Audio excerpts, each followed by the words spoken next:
Ang hapon sa inyong lahat, isa pong maikling talakayan, ang nag-iisang magtatanong. Isa mong tanong. Sir, the Permanent Court of Arbitration has ruled to accept the Philippines case against China on the West Philippine Sea dispute. How would you describe this development, sir, and what can we expect next? Well, yung unang-una, no, dalawa yung hinintay natin desisyon. Ito yung una. Meron bang jurisdiction o wala? Siyempre siguro baka dapat tumatras tayong konti, no? Kung di ako nagkakamali, isa sa ating mga associate justices na Supreme Court, nagpaalala nga na sa pag-uugnayan ng isang malaking estado at sa maliit na estado, ang equalizer batas or the rule of law. Okay. Ngayon, kalinsunod ng prinsipyo yun, doon tayo naghain ng ating arbitration. At kung yung unang-unang kailangan natin malaktawan na challenge, yung may jurisdiction ba? Siyempre kung sinabi na wala kami jurisdiction, tapos na itong avenue to. So napakatuwa natin na sinabi nitong tribunal na to na meron nga silang jurisdiction at doon sa press release nila na basa ko kanina, inaasahan na yung pangalawang mga tanong ay baka magkaroon na sila ng desisyon as early as next year. No? So, yung mabilis yung kilos, no? Medyo masalimuot yung talakayan dito, pero para masabi natin talagang, sino ba naman hindi matutuwa na talagang parang umiiral yung tinatawag na rule of law. Sir, do we have to appear again before The Hague, like what we did before? Meron mga hinihingi yata submissions, no? Nandun makikita rin natin doon sa press release para may mga clarification na hinahanap para pagtugon doon sa merits ng mga ibang puntong ni-raise natin dito sa arbitration or yung specific na puntong ni-raise natin dito sa arbitration. Sir, we know that China is against the arbitration. Ano po nakikita ninyong implikasyon sa relationship ng dalawang bansa because of this development? Well, inaasahan ko sana na magiging maliwanag yung ating mga, di ba nung araw ko pa sinasabi, ano ba yung mga obligasyon natin, ano ba yung mga karapatan natin. Sana makakatulong na panglilinaw noong ating mga karapatan at obligasyon under do sa United Nations Convention on the Law of the Sea. Pag wala nang malabo, maliwanag yung ating dapat sundin, ay hindi ba magiging paraan yon para mas maging maayos yung ugnayan ng isa't isa. Dahil hindi na yung opinion ko ganito, opinion mo ganyan. Pag maliwanag na ito ang tamang opinion, dapat sana umayos ang ating relasyon sa isa't isa. At lahat na iba pang mga bansa na merong disputes dito sa dagat na maraming pangalan. Sir, do you expect China, so in effect, you're expecting China to respect this development and Number one, parati na sinasabing we will not participate.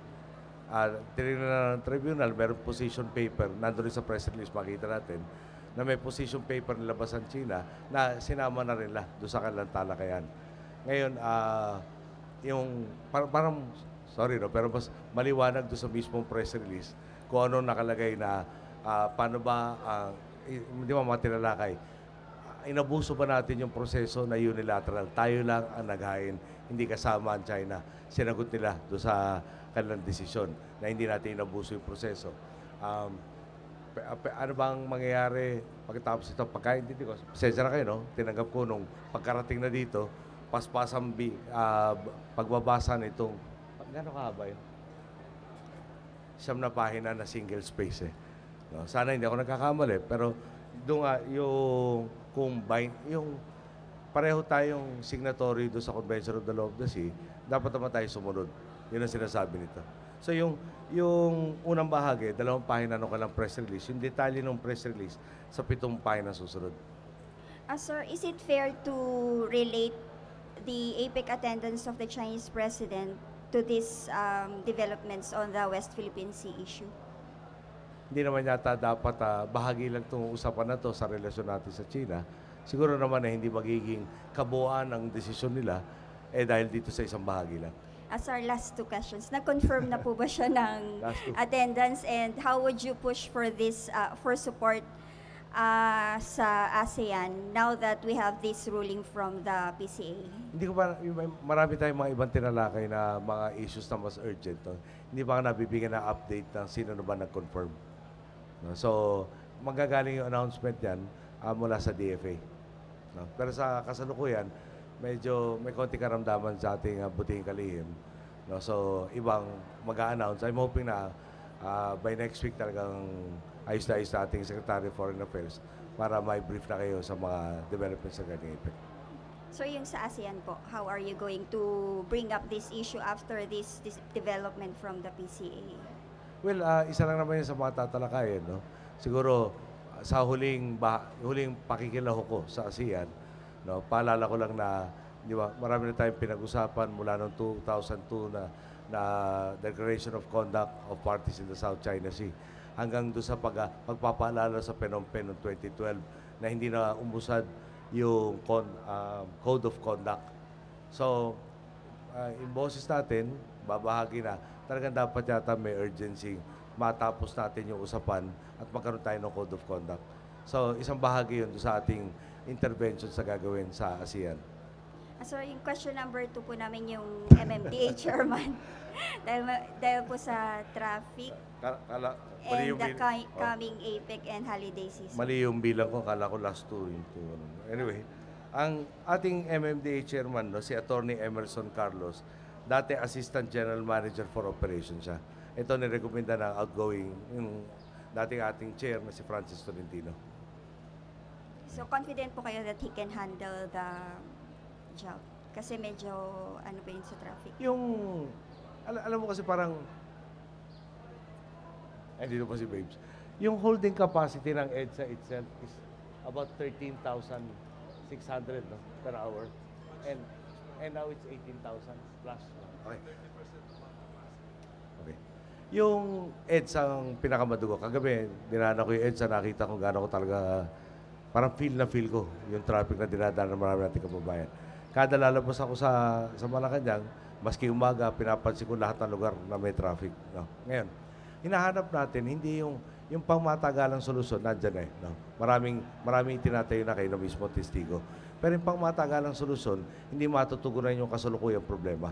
Pagdating pa ng Pasko, siyempre yung ating, lahat itong mga malls na nasa EDSA for instance, maraming mga incentive para mamili doon. No? So, naghahanap tayo ng mga pwedeng magawang solusyon now na. So yung iba, madali, in the sense na Highway Patrol, nung sumama sa EDSA, naglibre ng mga tauhan ng MMDA para asikasuhin yung C5. No? Bakit importante yun? Yung lahat ng color coding na tinatawag, ang talagang pinag-uusapan na lang yung EDSA. Pero hindi ka pwede sa EDSA, pinupuno lahat ng secondary streets, tulad ng C5. So, nalilipat na yung traffic. So, pag nabara-bara mo naman lahat ng secondary streets, yung umalis na EDSA, doon rin pupunta, hindi makaalis na EDSA, palawak na palawak ang traffic. So, ginagawa doon, hindi lang yung principal road na EDSA, pero pati lahat ng ibang lugar, paano ba natin mapapabilis yung daloy ng trapiko? Yung pagtatanggal ng mga obstruction, yung mga illegally parked vehicles, lahat na nagawa na yan. Pero kukunti pa rin. Yung meron ng epekto, pero sana mas marami pa. Tinignan yung mga modular na mga ramp at flyover. Yung unang inagmungkahi kasi, sabi nila nung umpisa, between 4 to 6 weeks. No? Yung, kunyari may intersection. Si intersection, yung may kakaliwa. Si kakaliwa, gumawa ka ng rampa yung sa pakaliwa para wala nang stoplight doon. Hindi na humihinto yung traffic, so mapapabilis. So, sabi sa atin, 4 to 6 weeks, kaya raw lang itayo itong mga off-ramp. Nung pinag-aralan mas mabuti ng DPWH ng MMDA yung mungkahi, kinalabasan, totoo yung 4 to 6 weeks na pagtatayo, pero 9 months yung fabrication. Kayang gawin ng DPWH 4 to 6 months yung ating normal na struktura. So yung quick fix na yun, tulad ng iba pa mga solusyon at susubukan natin makuha, hindi pwede. So tuloy pa rin ang paghahanap natin ng dagdag na solusyon. Paalala lang, no? Yung meron isa kumutya sa akin na tandaan niyo nung binuksan natin yung groundbreaking nung Skyway Stage 3. Yeah? Sabi ko sa inyo, hindi naman bubunutin natin sa kung anong hardware store na nakatayo itong infrastruktura to, itatayo. Habang tinatayo, magkakaroon tayo ng traffic. Okay. Halos walang nag-criticize sa afternoon speech na yun. Pero nung panahon yun, at early part ng term yun, sinabi na natin talaga issues to si traffic, lalo na pag umulan.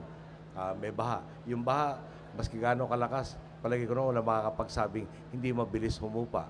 Merong mga social challenges, yung bang kailangan na infrastructure, ayaw sa lahat ng paglalagyan, kumukontra. Kailangan natin yan para sa wag nyo ilagay sa amin. No? So lahat nun, tinatalakay. Lahat noon may mga negosasyon. Yung iba noon, umabot na sa korte. Hinihintay natin yung resolusyon ng korte. Pati na yung mga possession na kailangan ko ba ipaliwanag yung possession? Basically, pag may government infrastructure project, ibabayad mo yung halaga, nakadeposito, pag challenge yung valuation, etc., hindi ka pwedeng i-TRO doon sa project, pwede mo na ituloy. Pero ngayon, ang bagong style, sina-challenge yung valuation para walang rate of possession ng DPWH, hindi sila makapag-umpisa.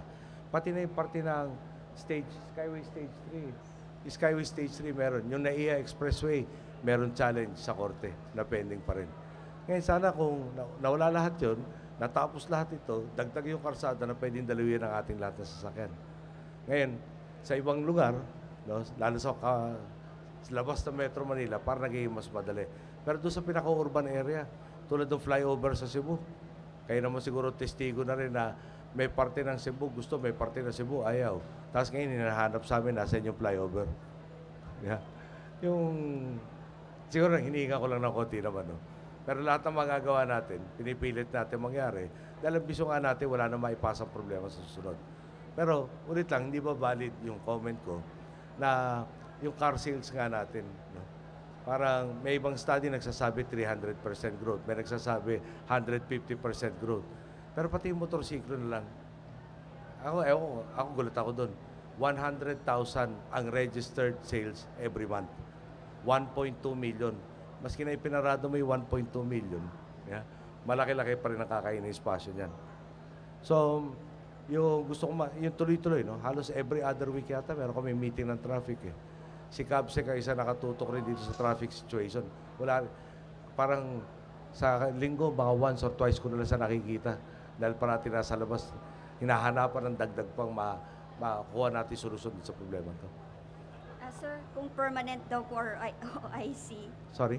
Kung Permanent si attorney Carlos. Okay. Okay. Thank you, Mr. President. At Thank you, sir. maraming salamat, Binibining Aw. Kalinga ng Philippine Star. Magandang hapon ho sa inyong lahat.